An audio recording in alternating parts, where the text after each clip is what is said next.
Ready, set, let's go. I'm on the way up. I'm on the way up. I'm on the way up, going all the way up. I'm on the way up. I'm on the way up. I'm on the way up, going all the way up.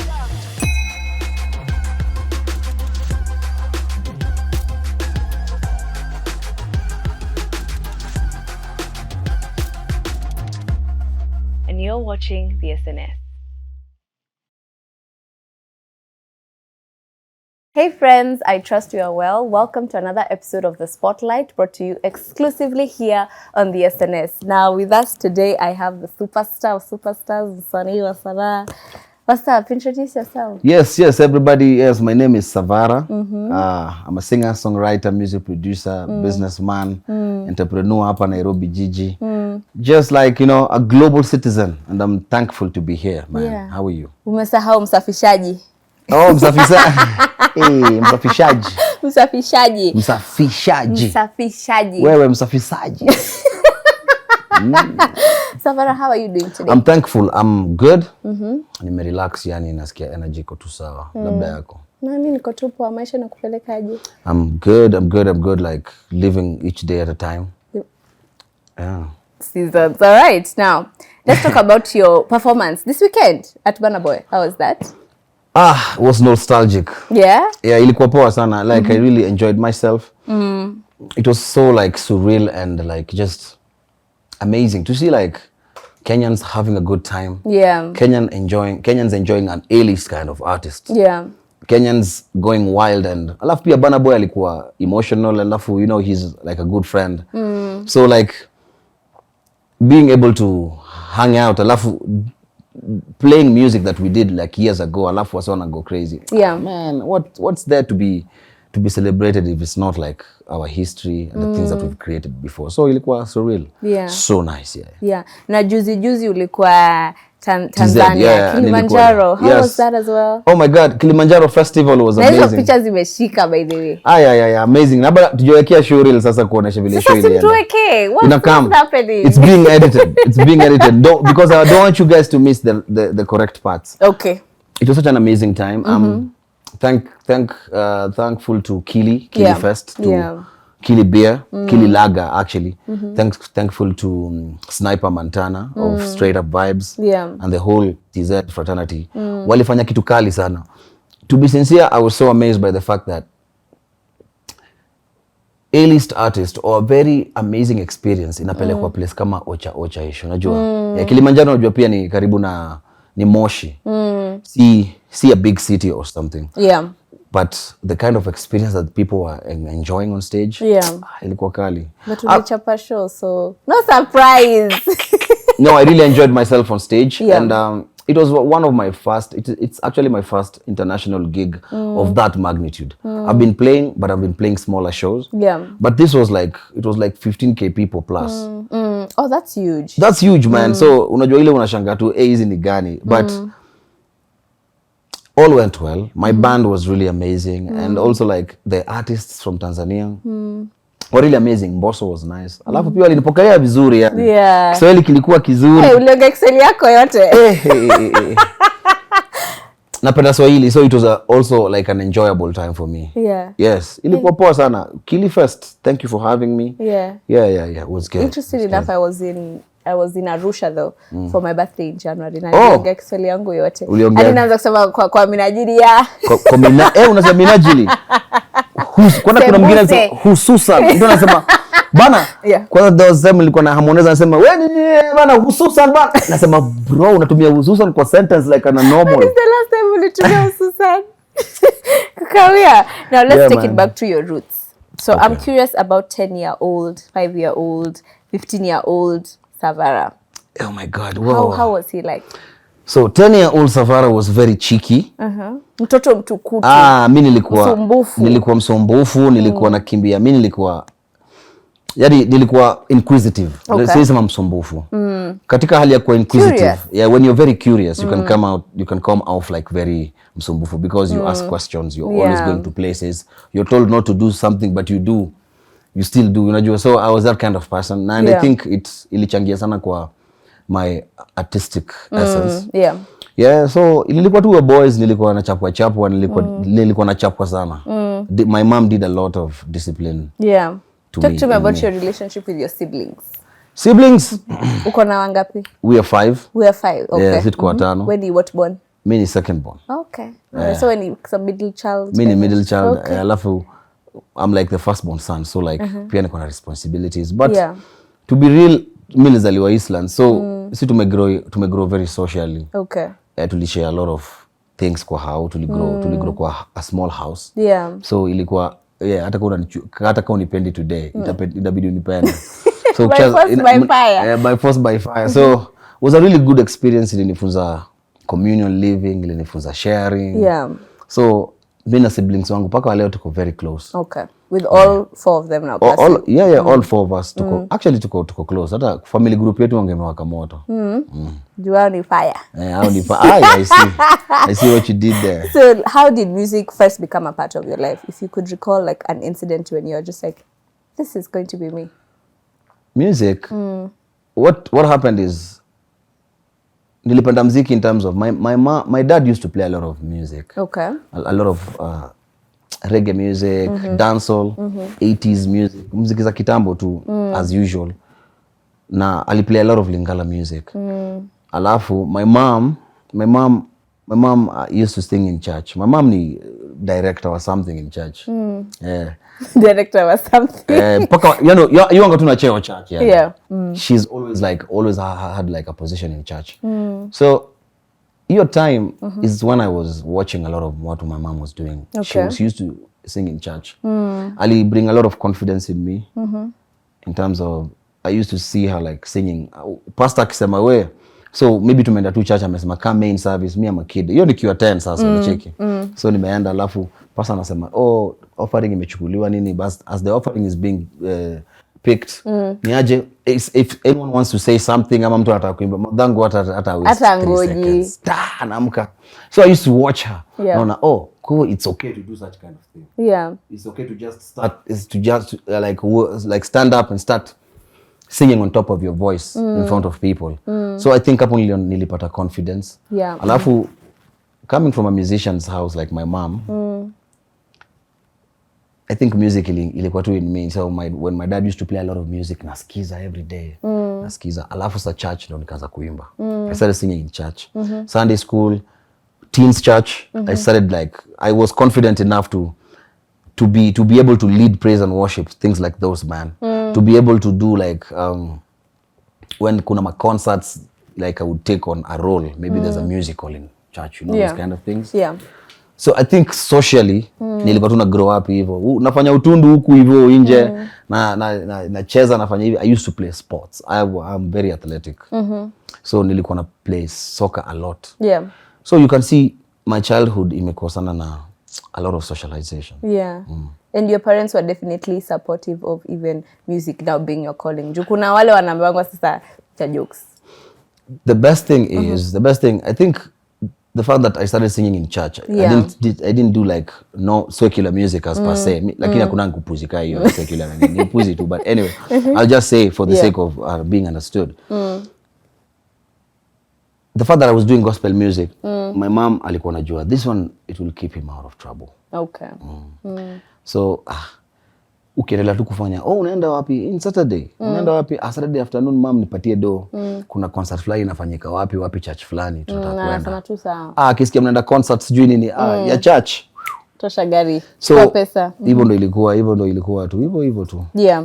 So now let's talk about your latest single. Sianda. Come on.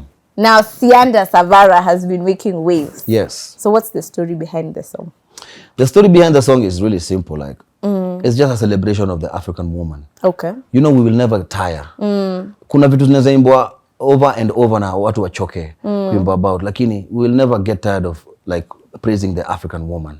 Because manze kuna basis ya humanity tunajua pale imeanza na tunajua vile lazima tuji uplift na tunajua what the woman means in our society. Yeah. So in the midst of praising an African woman,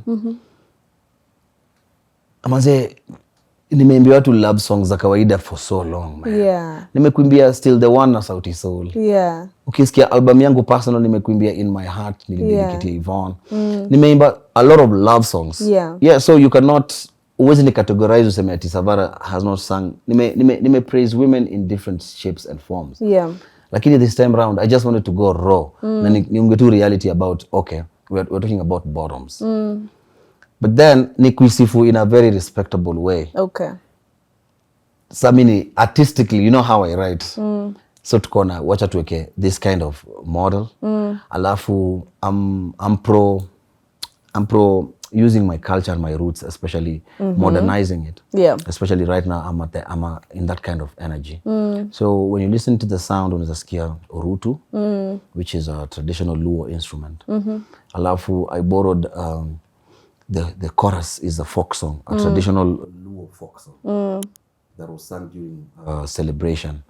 So I borrowed that kind of celebration, but so instead of celebrating an event, like a normal event, like a sijui people harvesting and what, we're celebrating the African woman. Yeah. So when I get, so in the celebration, but so in the celebration, but I'm celebrating the African woman, a curvy African woman, na msifu tu, alafu nasema dudu erubiro. So it was just a combination of art ni unachukua spices tofauti una combine. Yeah. So it was that, alafu ikakama up kitu kali. So me, I was doing something as simple as that. But vile me turn out, it made surprise and I'm very happy. Yeah. Yeah. Okay. Yeah. So I'm curious for those creatives who are watching, because a lot of people usually want to immerse themselves in what a creative process looks like. So umesema nataka kutoa ngoma inasifu women. What does that look like? So what does the process look like? So you have to know what kind, unaisema kiaje, unaweza sema kiwoye. Unaweza sema, you know, you can do a wedding type of kusifu. Okay. Show you off. Like my previous song called Show You Off. Yeah. Halo nimekuja na tangazo. That's very, you know, that's very like family oriented. Yeah. Friends, you know, like event, like, you know. But ukisikia Sianda, I'm celebrating you, but I'm celebrating you in the bedroom. Yeah. Yeah, so na celebrate huku nje lakini pia in the bedroom na celebrate.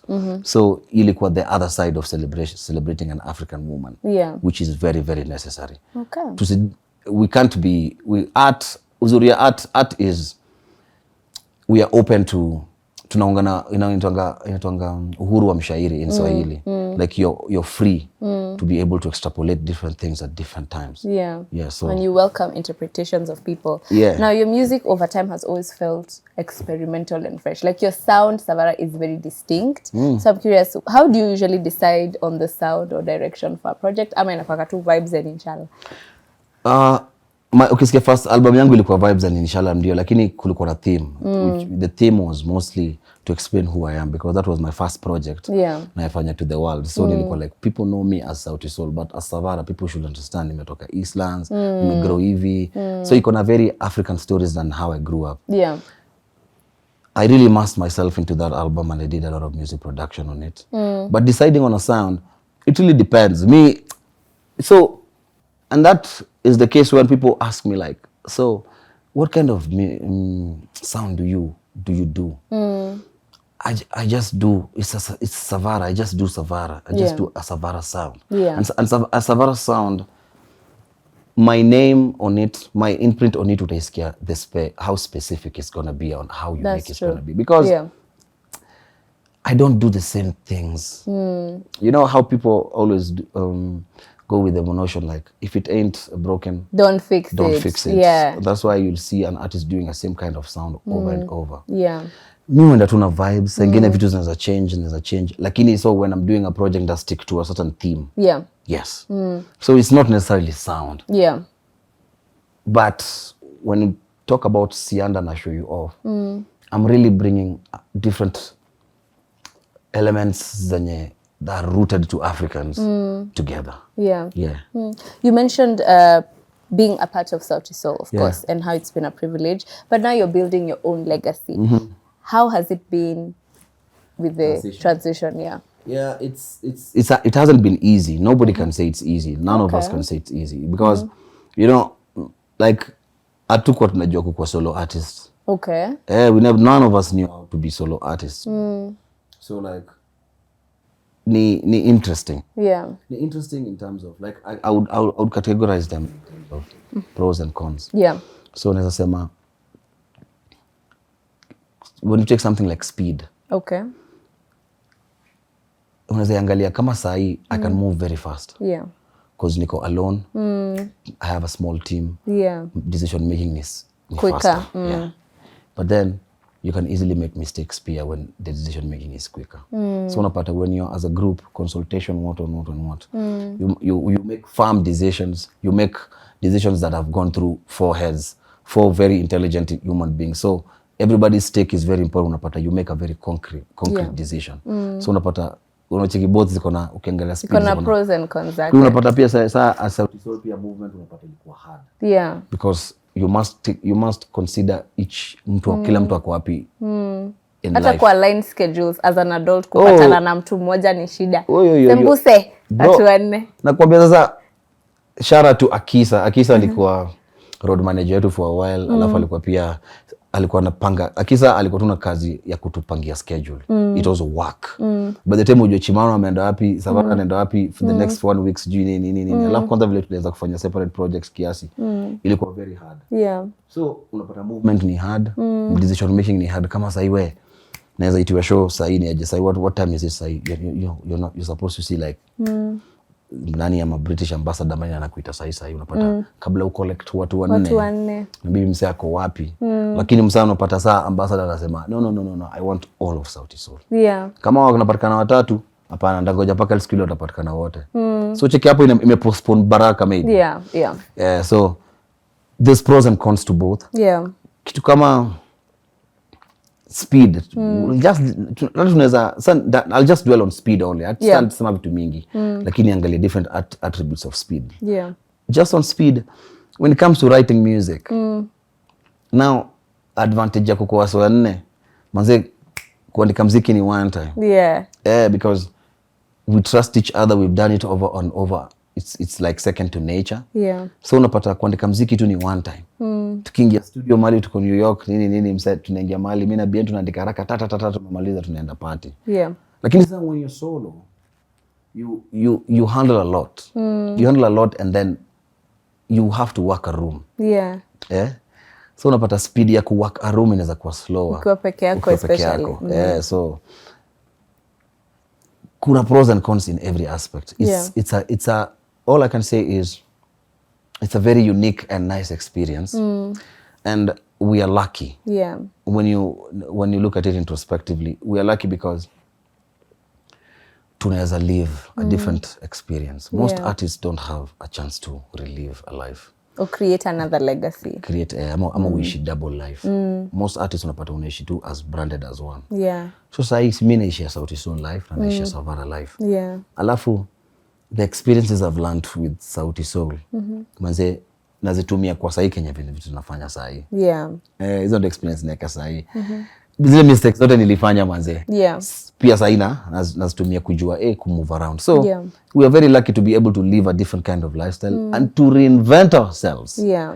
Yes, and as new people. Like kama sahi how Savara is working. Mi si work kama star. Yeah. Watu wanashanga mbona muziki yangu na watu wanasikiza sana ama nini. It's just because sija assume mimi niko Sauti Sol. Yeah. Biana ja assume ako Sauti Sol. Yeah. Poleka pa ja assume ako Sauti Sol. Chimara ja assume ako Sauti Sol. To assume, geez, this is another chance to rewrite something amazing, unajua. And it's fresh. Yeah. Zile experiences una realize, unajua saa ingine ilikuwa crazy. Saa ingine as you travel, travel so much na Sauti Sol. Paka kuna vitu zingine zile come second to nature, alafu unazoea. Yeah. So the other day nimeenda na band yangu Kilimanjaro. Yes. Nilikuwa nimejam. Nilikuwa nimejamishwa. There's some things story tu za album yangu yani. Label inanipeleka back and forth. So inanaribia mood sometimes. But so nilikuwa nimejam tu sami alafu it was a late flight. It was a 11 PM flight. Mimi nikaingia kwa flight hapo. So my band they're young boys. So they've never like wako travel to Kilimanjaro before. So as we're traveling manzi tunafika. Manzi wanapiga mapicha jo. So mimi naangalia ile sasa ni aje manzi. Unajua sasa mimi nimezoea manzi. Wakapiga picha. when we got to Kilimanjaro, it was early morning and there was a nice sunset, sunrise. Kila kitu, it was a very scenic. Alafu ukaanza kupiga mapicha mo. Nilikaa chini nikajikachi. Hapo ndo nilirealize, wait. Slow down. The simplicity and how open these guys are. Yeah. And they're experiencing life. The beauty of life presently. Yeah, in real time. Wewe ulizoea mpaka ukaiacha. Yeah. So siku hizi you're not present, Savara. Unafikiria album yako, unafikiria nini? Nikajiita nikajembea. Hii ndio chance sasa kukuwa solo artist nanipatia. Yeah. Ile time yote nilikuwa napiga matua saa nyingine yani inakuwa autopilot. Sasa hivi na relive your life. Na experience everything to the T. Yeah. And it's also a new experience to see other people experiences. Achana wale mmezoeana. So unaona vile ni different. Yeah. It's how you life ni perspective. So mi ile perspective nimechukua manze na relive my artistic life. Yeah. Alafu sasa niko keen. Sasa niko keen on zile vitu mingi nilikuwa nalenga maybe. Juu najua siwezi rudi. Uwezi jua kazi naweza rudi ama nini. Yeah. Manze tumepiga matua zingine mpaka saa nyingine unasikianga wewe unakumbuka ile time sijui tulikuwa wapi unasema aya manze kwa sababu hiyo time ulikuwa umepiga matua mpaka uko ina funk. Yeah. So hata uko present. They're like a blur ukijaribu. Unapiga show unaishia. Unapiga show umepiga city sijui uko Budapest unapiga unaishia. Yeah. Unapiga unaishia. Ndio unakuja una realize so it's beautiful. So let's talk about your confidence. This is something you've mentioned was instilled in you as a child. Do you struggle with imposter syndrome? Ama unakuanga mbaya sana. Wala. Let me just explain to you like my growth as a person. Me, first of all, I'm a late bloomer.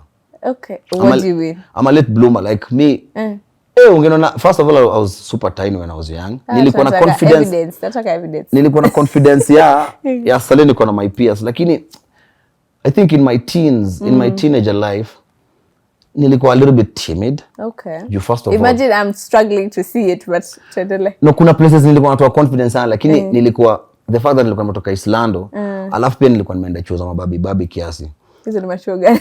So nilikuwa alafu so nilikuwa a little bit. First of all I went to a private school when I was in primary school. Okay. Na nilienda shule a very privileged school. Okay. But I was an outsider. It's an ini school. Ni shule ya orphans. But it's a very amazing privileged school. SOS. Yeah. You know time saa ilianza kunihit mazee hatuna ganji mtaani. Cause nilikuwa naishi Islando lakini nikienda SOS bro naona wase wako SOS mazee wanaishi maisha ingine bro. Like normal. So you know time I think confidence yangu ilianza kwenda chini niko tu like yeah mazee. So I think your time confidence yangu ilikuwa chini in my teens also because also I had crazy acne. Yeah, I had acne alafu nilikuwa kuna base zangu alikuwa anaitanga avocado face. Maskini. No, boys schools are crazy, man. But children are mean. Yeah. So the fact that I had a good voice ilinisaidia sana alafu kufika form 3 form 4 hapo confidence ikakam. So I used to go to girls schools na ibana with a good voice. So nikaanza kupata confidence ile ikaanza kuniambia bro. So later ndo nika bloom into who I am sasa. So me confidence yangu ime grow over time. Yeah. But imagine from the outside looking in at wezi jua. See, imposter syndrome. Hiyo iko bana. That's why I did my album last year. No overthinking. Yeah. It's because of imposter syndrome. And ulikuwa overthink sana. Saizi do you overthink as much? I know how to control it. Okay. I know where to apply it. Yeah. Yeah, I know where to apply and it. I'm mature enough to. Yeah, I'm mature enough to know where to apply it. Okay. All right. So there's an interview you did with Standard. Nini unakanika wewe? Vile unakanika unasema kitu chiki. Ati there's an interview with who?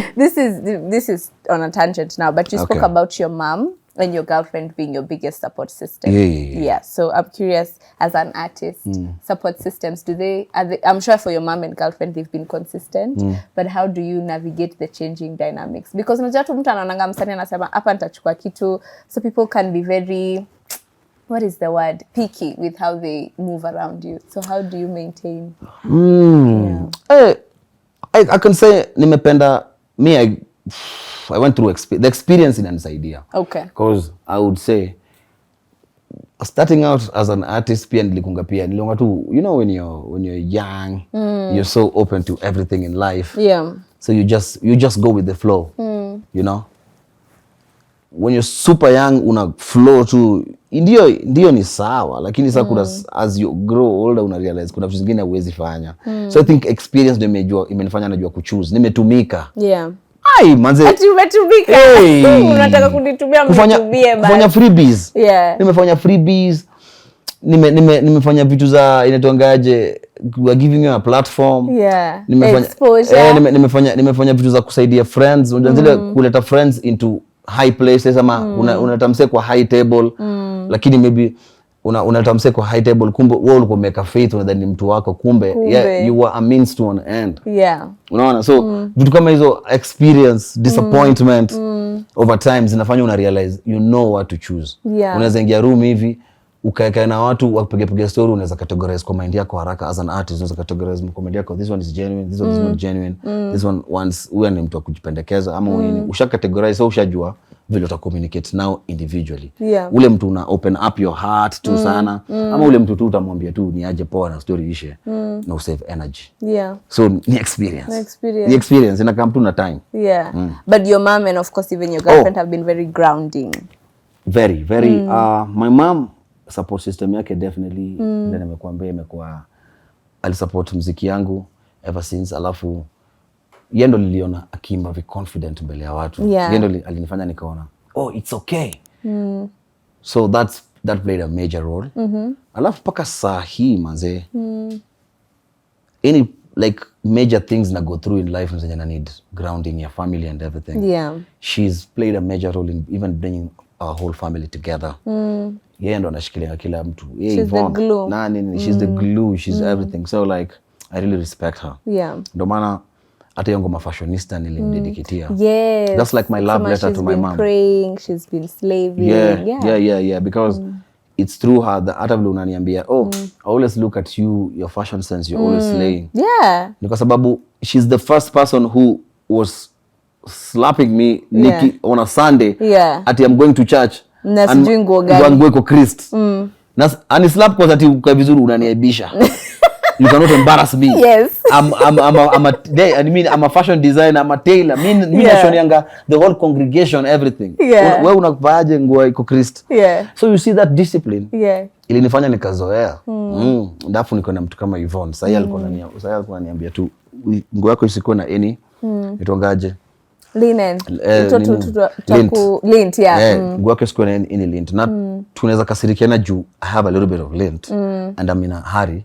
Na yako tu na yana kasiri na inakuwa you know, so that's love. Yeah. That's people who are there to make sure like the ship is moving.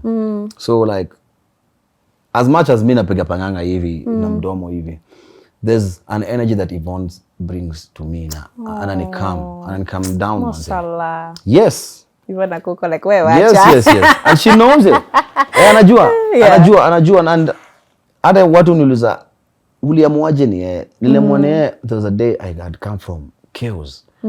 Nilikuwa nimetoka from a lot of chaos, my life in being a musician. My head was ringing and I remember when I opened the door like this, nilisikia jazz, smooth, really amazing jazz. Alafu there was scented candles. Alafu there was a dim light. Ile tu nilikuwa nimeboeka hiyo siku, sijui nilikuwa nimenibo tu, but alifungua mlango akaniambia tu hi, akaniambia tu welcome home. Hiyo tu. Alafu nika breathe tu in out. Ushasikia ni kama umetoka, ushasikia difference ya outside na vacuum. Ile sound ya hivyo nilifeel. So nilifeel silence ingine, alafu energy yangu ikaanza kukul. Hiyo siku manze, I remember I went to take a shower and I was taking a shower, nilijiuliza tu nitapata wapi kama huyu. Mungu bariki wengine. What I felt nikasema tu never. As subhana wallah Sande. So that's how it's been like. So ananikam na hii energy yangu high ananikam. So hizo opposite zina attract. Na tuna survive, so I'm thankful for them. Sasa I want us to go back to Sianda. Pole nimekurudisha. Tuko hapa kuongelea Sianda. Sianda. Now, Savara Sianda definitely sparked conversations, especially around cultural representation. Yeah. And today, early in the morning, I was having a conversation with some guys from Kodong Clan. Yeah, so tulikuwa tunaongelelea how artists, the striking a balance between cultural representation, but also now the other side that could be misappropriation. Okay. And on the day you released it, you also made a tweet saying you're on a mission to redefine Kenyan culture through rhythm and melody. So how are you responding to these critiques? First of all, Kodong Clan only criticized. Imagine they were on your side. Yeah. They were saying how this is a notion Kenyans have had of, first of all, they were saying, especially in response to Sianda, other artists, international artists. Kosta ujuan. Ningetoa ngoma yangu kwa playlist yako. Walikuwa nasema, it's Kenyans can be very, I don't know if the word is ironical or the goalpost is always moving. International artists can sing about whatever. But if a Kenyan tries to do it, makosa. Then they were saying also there's nothing like, the Kenyans should not already have struggles of misappropriation. We're already a country that has struggled through lines of tribalism. So if I want to sing a song that's, for example, mimi ni Mkikuyu, kama nataka kuimba ya Kiluya, whatever, I should be allowed to sing it. Yeah, so... That's critics. What they said in your defense. Shout out to Kodong Clan, man. Wenye boro. Yeah. Wase wangu manze. Shout out to you guys. When it comes to like, mimi ningesema tu hivi. Critics, kwanza first of all, critics ni akina nani? Mimi nitauliza hivi, critics, when una criticize kama nani? Number one. Number one. Number two, do you own culture? If you own culture, go look at the definition of the word culture. You'll understand what culture is. You cannot own a culture. You cannot own a culture. Unajua ni kama you cannot. So anyone who's criticizing means amesikia song. Oh, first of all, amesikia song. Which for me is a plus. Yeah. Now anyone who's felt the need to share an opinion, be it positive or negative, about the song or on the song. Yeah. Inamaanisha imemfikia. So I'm amazed by that. Alafu, the purpose for art is to induce or produce social commentary. Yeah. Ngoma imeleta social commentary. Yeah.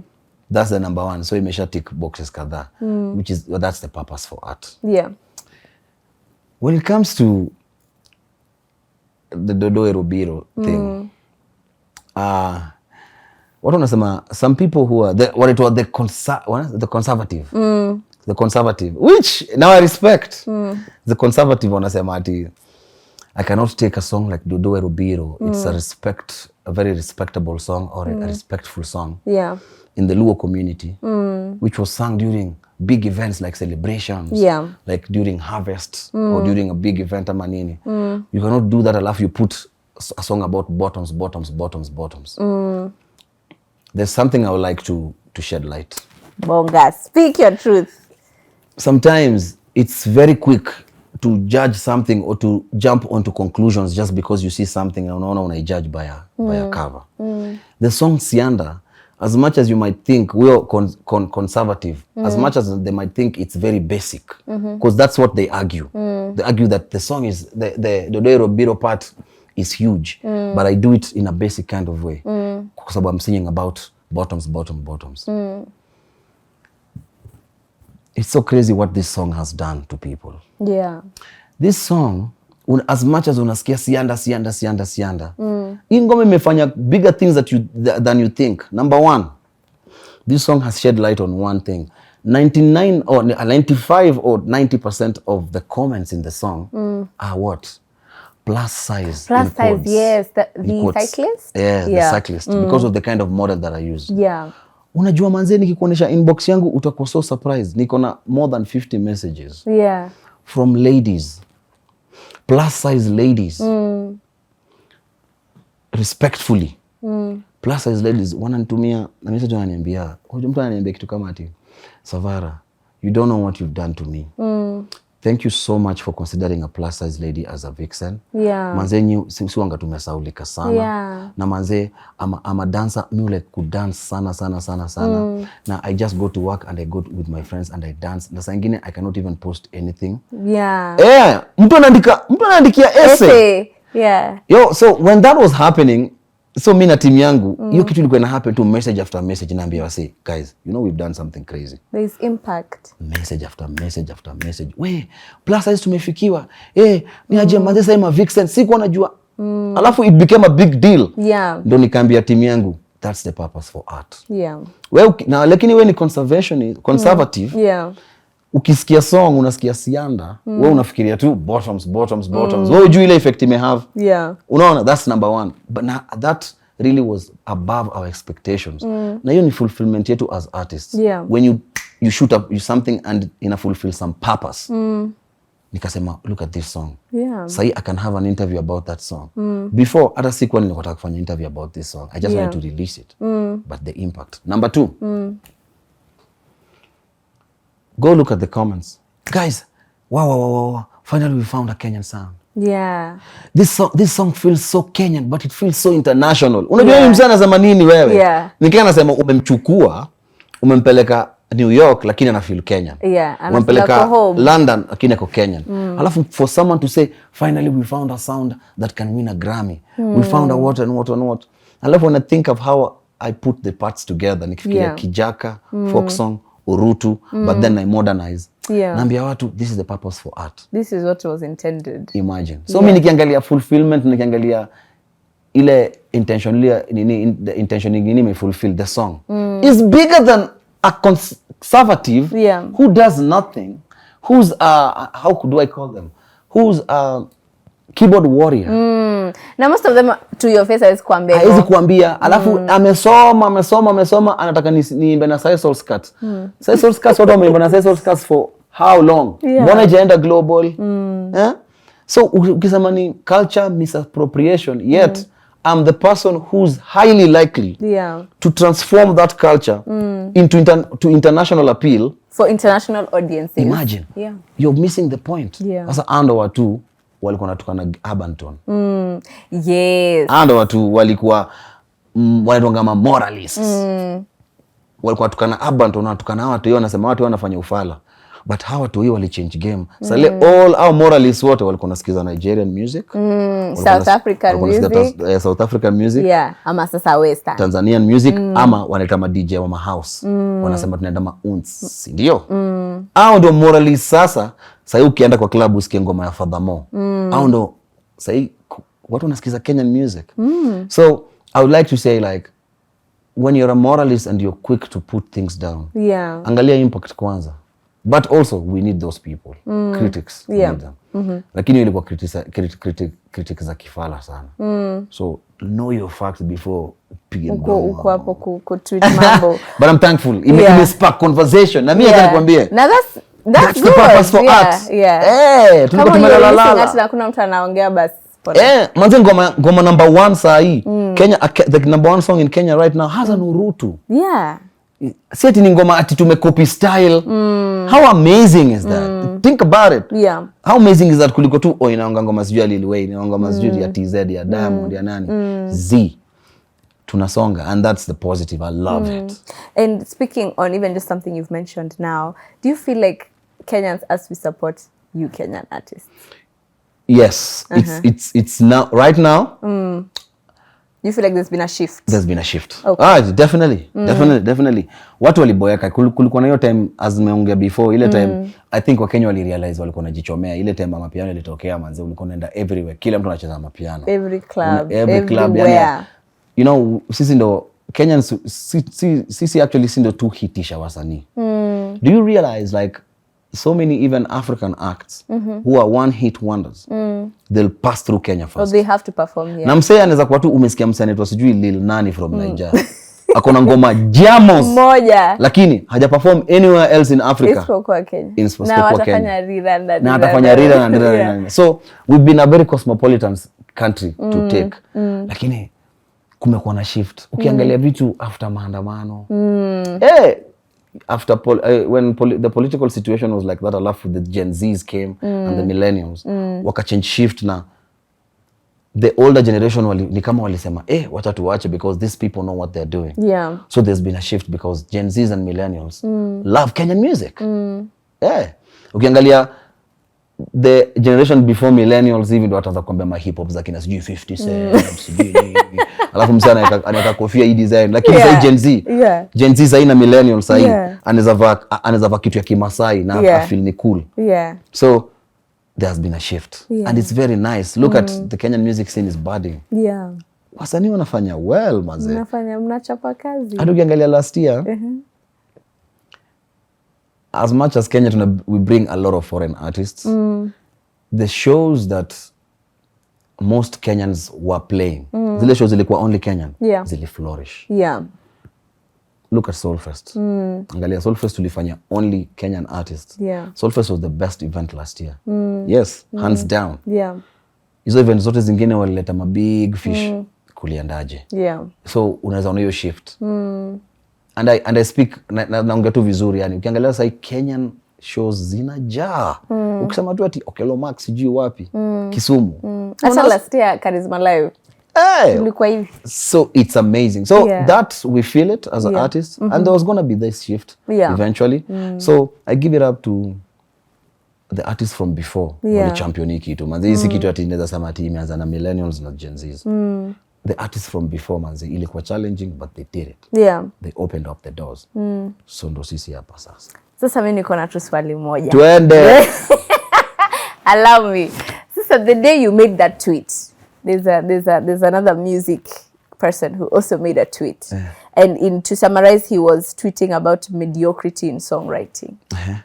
So I wondered, do you think that tweet was in any way directed at you? Ama alikuwa anaongelelea tu mambo yake?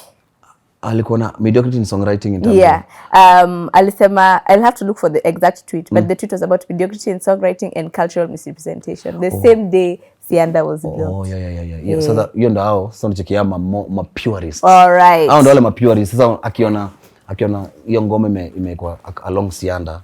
Sasa alafu unajua most people like those, they want to look intelligent. So if you see how they question, you know, an intelligent person will see a piece of art. They will praise the positive. They will bring out the positive because this is art. Art is very subjective. For sure.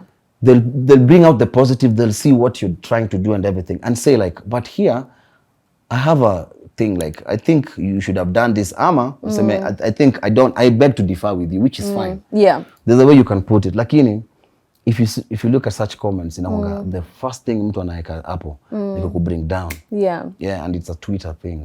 So it was on Twitter. Yeah, it was on Twitter. It's a Twitter thing. And I'm curious, Savara, do people not have like conversation from peer to peer? You know how Twitter is in this country. It's very toxic. Alafu pia mimi na understand pia Wakenya tumekuwa pia tukipitia mashida manzi from politics, financial situation. So wase wako na bile. So msana take out kitu on you. Na hata ujui. So I'm thanking God and also my team that through experience I've been able to know what to sieve.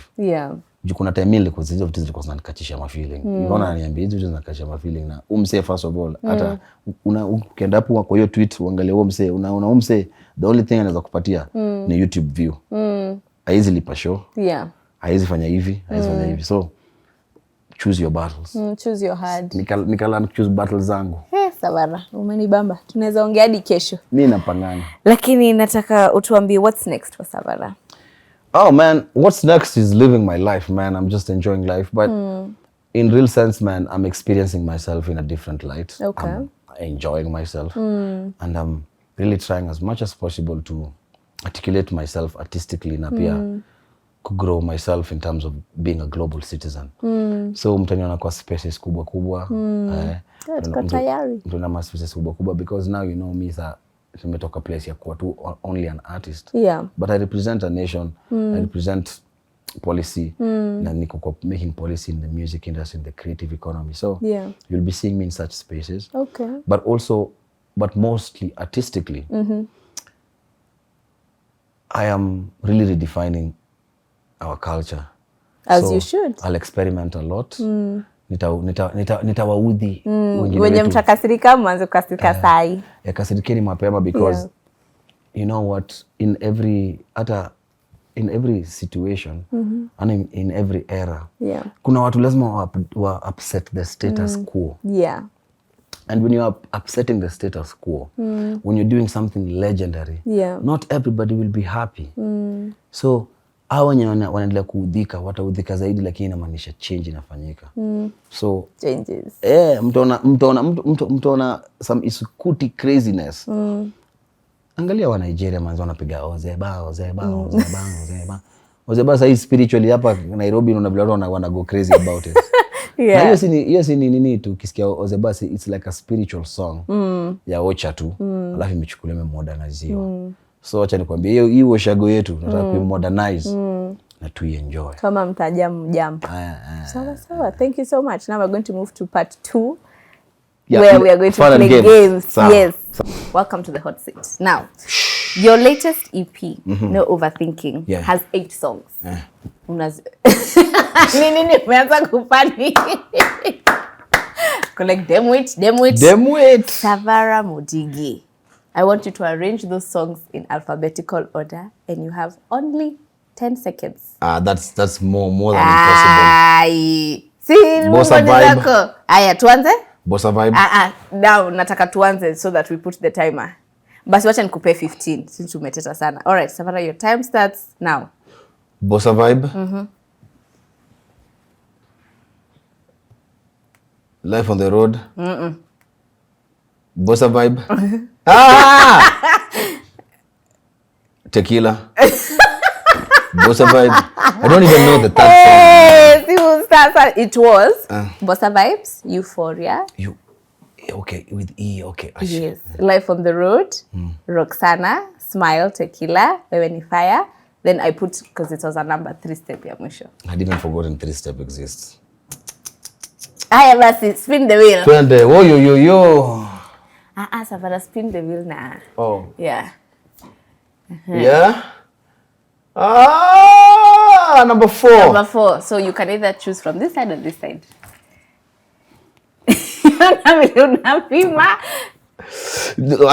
From either side ni chili, man. Sawa basi. So I have to drink it. Kanka, yes. Dem wit. Okay, that I've done.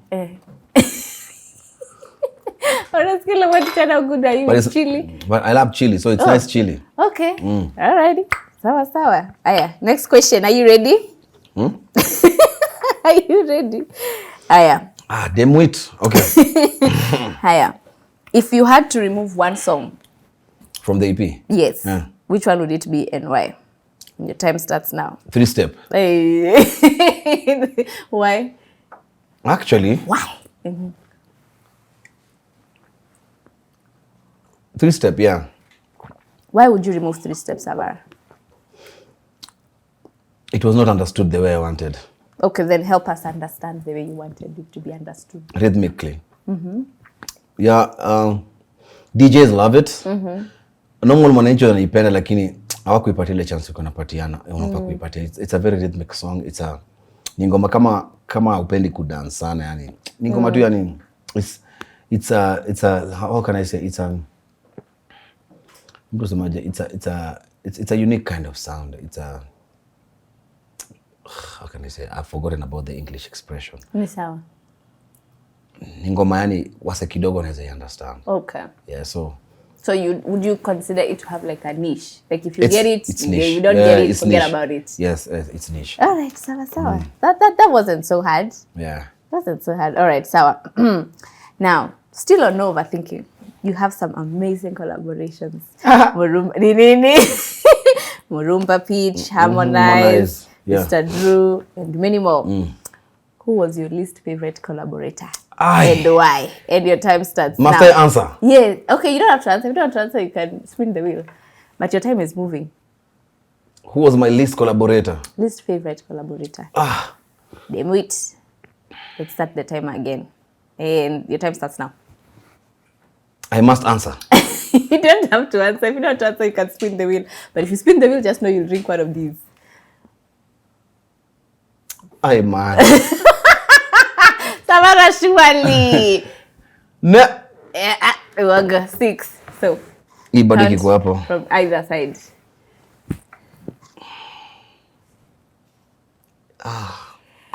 Hii ni soy sauce. Yeah. Oh my God. Umesema utuambi? Siambi. Okay, so let me go easy on you for the next one. Savara, which song do your fans absolutely love, but you secretly dread performing live? Bang Bang. Why? No, yeah, Bang Bang, I can say two. Bang Bang na nini, na More Than a Friend. Why? I wanna be more than a friend. Ilifika tu, I love the song, but lakini ilifika tu time nikaona hiyo ngoma pia ni ya kulialia sana. Zingine pia uko tu gangster. Lakini hiyo ngoma pia manze inalia sana. So zingine nimsikia ngoma na niko like, ai hapo manze nilikuwa manze nalia excess.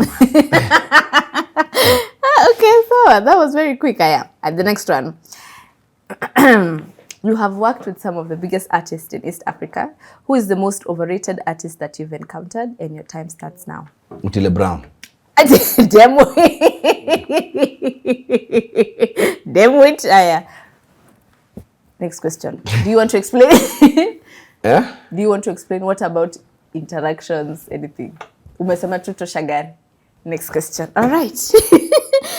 This one we're going to go easy. If you had to trade lives with one Kenyan celebrity for a week, who would it be and why? If I had to trade lives with one Kenyan celebrity for a week. Yeah, wiki nzima. And why?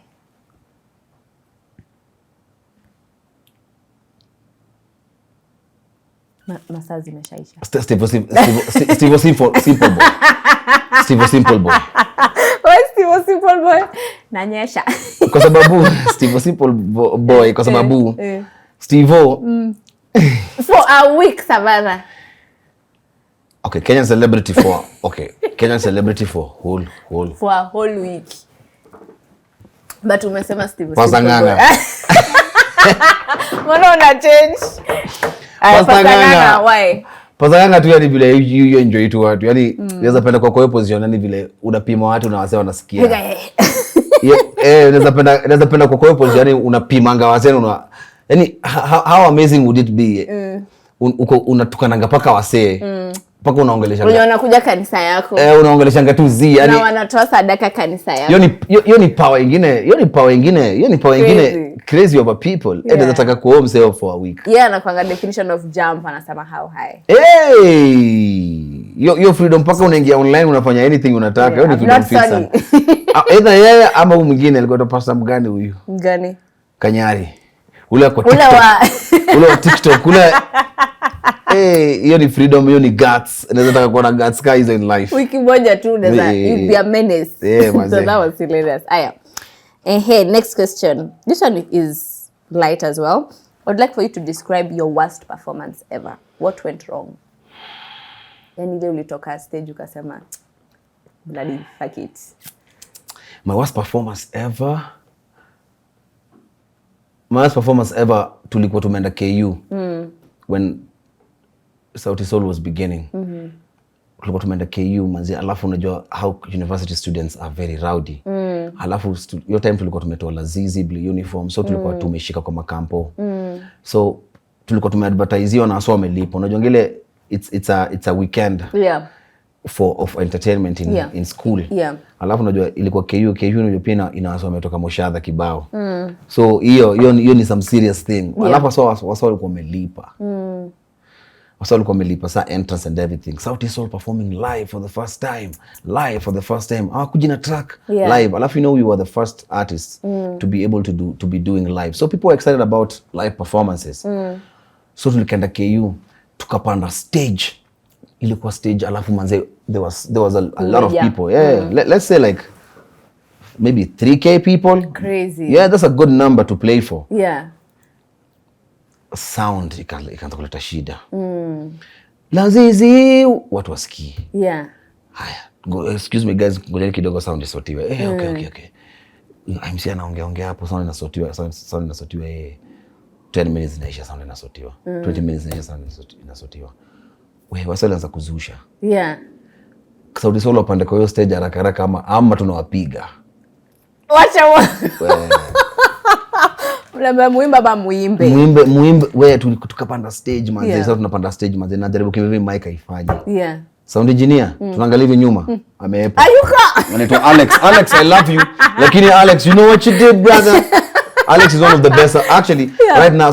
Alex is one of the best sound engineers in the country. Alisema naomba nijitoe. Lakini hiyo time alikuwa anaanza bro. Yeah. Aliangalia hivi alafu anaona there's gonna be a mini pandemonium. Ni pala. Aliepa. Akasema outdates. Akasema hapa tutatoboa. So he ran away. That was one of the worst things to experience because now we had to shut down and run away. Yeah. So si nakumbuka tukiambia tu manager manze anza kuprepare our staff nini. Mawe zikaanza kurushwa. Tulipanda gari kama tumehepa. Yeah. That was the worst. Nilisikia tu vibaya yani. It was alafu tulikuwa tumeshalipwa obvious. Alafu you know pia at that time also as an artist you love to perform. You don't like taking people's money. Alafu you perform because you perform ndio inakupatia fulfillment. Hata ukienda kulala ukumbuka nakumbuka waswa kimba lazizi. Inakufanya unafanya kazi the next day. So it was really disappointing to me. Yeah. And I think even just for concert goers, like the sound people are usually now these days, especially in this age, people are so keen on like sound. So if the sound is not good, we're having all of this technical difficulties. That's a problem. Yeah, definitely. And how do you as artists navigate such challenges? So the thing is, some of us are lucky enough to have experience or also be able to afford having a sound engineer. Yeah. Lakini saa pia sasa mambo not being able to afford. Yes, inafika level fulani unaweza afford. Lakini saa kuna wengine wanafika level ya ku afford lakini they choose not to. Okay. Because they don't value a quality show. Where they have hit songs, so it's about collecting the cash. Yeah. So msanii anaenda tu place anapiga tu song playback ina sound. So unaona kitu kama hiyo ina sound vibaya. Lakini unasikia artist alikuja alipiga 4 songs alishia. Yeah, so iniko collecting money. Lakini for Sauti Sol tumelast. Kwa nini Savara amelast? Kwa nini? Atachukua gig ya Nakuru ata make sure is there this kind of sound. Kama kuna sound, okay. I will sacrifice either are you paying for the sound engineer? You're not paying for the sound engineer. Okay, naangalia is it worth a gig for me sacrificing my own money for my own sound engineer? Naona hapo hivyo kutakuwa na some dignitaries, kutakuwa na some nani. Okay. I can sacrifice, use my own money to pay for sound engineer so that I can have a quality gig that can bring other gigs. Yeah. Unaona? Yeah. So it's how you look at it. Okay. Yeah. All right. Thank you so much. Let's assume you're forming a group. Yeah. And you can only pick 2 artists from the Kenyan music scene. Who would you pick? A duo. It's like I'm creating a duo. No, now you can either be a trio, a quart, however many you want to be. But who is making it? Making it in the group? Yes. And who automatically never, not really TikTok, I will never do such a thing. Simple boy anaingia first. Savara. Anafanya nini? Kwanza tunamweka yeye na Okelo Max. Simple boy, Okelo Max hadi mwingine kwa group. Simple boy, Okelo Max. Alafu ule mjamaa ukitaka pia na mimi bend this way, bend this way. Anaitwa nani? Sikujui. Anaitwa jina yake. Ule jamaa anakimbianga anapanda juu ya manini. I can already see. Anaitwa nani? What's the name of that guy? Anaitwa? The Kisii guy. Anaitwa nani? Embarambamba. So tuko na Simple boy. Simple ana kaisa hivi. Okelo Max kwanza hapo katikati. Embarambamba kwanza ndio atakuwa lead. Embarambamba atakuwa lead vocalist. Alafu sasa wewe. Mimi kwanza sijakwambia hiyo group ni group noma mazee. Sorry, ni mtu saba. Ni mtu saba. Simple boy. Okelo Max. Embarambamba. Kwanza Embarambamba ndo lead. Sawa, lead. Alafu lazima kuwe na lead. Pia lazima kuwe na lead rapper. Msanii kutoa mamistari. Trio Mio. Trio Mio atakuwa lead rapper. Kikuja isa dingine ndeka nani? Uko na 2 slots left. So unaongeza 2. Bado ule unakungulia demwa. Unajifanya kunguni. Ulambwe na nani anaitwa nani? Don't. Interview is over. Wewe ni pala. Wewe ndio mpeke hapo. Yeah. I love the last no mwisho. Kuna ungana ule kuna mademo hawaja kwa well represented hapa hivi. Suzana huyo. Alafu sasa wewe. Suzana wewe tunaitaje? The apocalypse. Kwenda huko. Cut the camera. The apocalypse was wabaya. Hey. Acha nikuulize Savara, hii stuff umefikiria, si ndio? Nimekatu sahi, imekampu kwa akili. Wallahi. Ujaku curious. I swear. Na hata niliambia me the best interviews that I do is when I don't when I don't see the questions. All right. Okay. So the apocalypse. Ni pala aya. This is on a tangent, but what's one thing you've done in your career that you regret? One thing I've done in my career that I regret? If you could take it back, you would.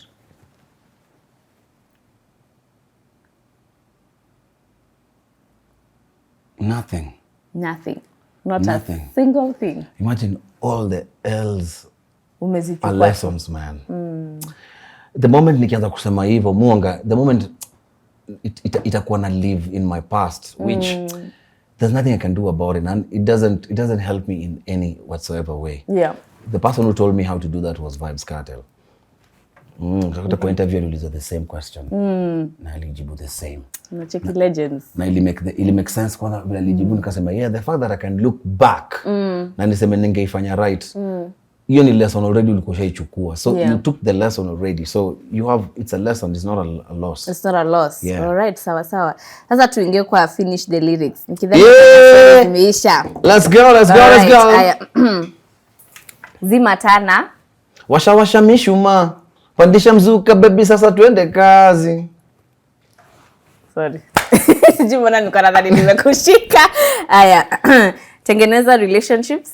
Human currency. Iwe ni situationship ama mapenzi. All right. Walifanya homa kaya, warembo wamevaa madera.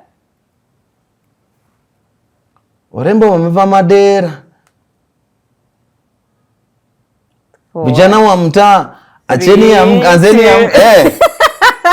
Yeah. Vijana wa mtaa, anzeni amka. Yeah. All right. That's a words okay. Tupu. Aya. Savara, are you ready? Your first word is sun. So what should I do? Now you sing a song of yours that has that word. Sun. Yes. Sunny days, beautiful people pass my way. Okay. All right. Sauti Sol song, it was Sunny days. Aya. Next. Foundation. Your time starts now. Wait, but it's a Sauti Sol song or Savara song? It was supposed to be a Savara song, but that one nitakupea. Oh, foundation. Aya. Yes, foundation. 5, 4. Foundation weka ya samaki. You know the song I was thinking about? Sianda. Badilisha. Oh, badilisha Badilisha location, the line before that. Sura jaza foundation. Badilisha location. Oh my God. Yeah. I am. Next. Do re mi. Savara song sasa. Oh my God. Do re mi. 4, 3. Easy 2, like do re mi. 1. Like easy like do re mi. Tequila. Oh man, you many Peter. Oh, Aya, spin the wheel, buzz. Oh, yo. Spin the wheel. Pass. Number 1. 2. It's 2. Yeah. No. This is the mixture of sesame oil and... Hii tu ni gani you avoid? Chukua hii. No, man. Yay! Chukua hii. Yeah. This is oil. Aya. Demut. Aya. Next. Are you ready? Hii ni simple. Hii ukibant. Tunakutoa hapa centimeter. Yukatie tu kuna 0 centimeter. Ati? Hakuna kilomita. Kiuno chako kinanita naitika. Mai wangu sinyorita. Twende. Enjoy. Twende. Aya, next. Monotonous. Time starts now. Usiache life ikuwa monotonous. Nobody has a bigger voice than us. Na na na na na na na na na. Yeah. Balance. Tumemaliza. My work is done. So how many? Mimi ndo nimekunywa vitu list hapa. 1. Nimekunywa hii moja. Hiyo 2. Hii na hii. 3. These are the only ones. So 3. Out of 7 you've done 3. Yeah. Savara, guys. Above average. Basi, thank you so much. Thank you guys. I really appreciate you now. Wale mnao tutazama mkiwa Nyumbani. Mkiwa nyumbani, mkiwa kwenye runinga mahali pale ambapo uko. Susan, sema Susan. Aswa hususan. Anyway, I appreciate you guys. My name is Savara. Vile mnavyonijua. From Sauti Sol, sasa nafanya project zangu za solo act. Thank you for supporting me. Thank you for supporting BN, Chimano, Polycarp. We love you guys and thank you for supporting Kenyan music and African music. Na by then I notice vile mnapenda kutusikiza siku hizi. Mnapenda vitu vyenyu. Wale wanasema shinu ni shinu. God bless you. Usibanduke manze. Wewe. Sasa hata niseme nini after that? Yeah, nimemalizia show. Thank you. You guys are awesome, man. And the crew, hata kila mtu hapa kuna energy power sana. I felt so nice. Yes. All right, so thank you so much for watching this video. We hope you did enjoy it, and of course, Savara, thank you so much for gracing us with your presence. And in case you like this video, make sure you give it a like, leave a comment down below, go and follow all Savara's music stream, kila kitu, and we'll see you in the next one. Bye. Bye.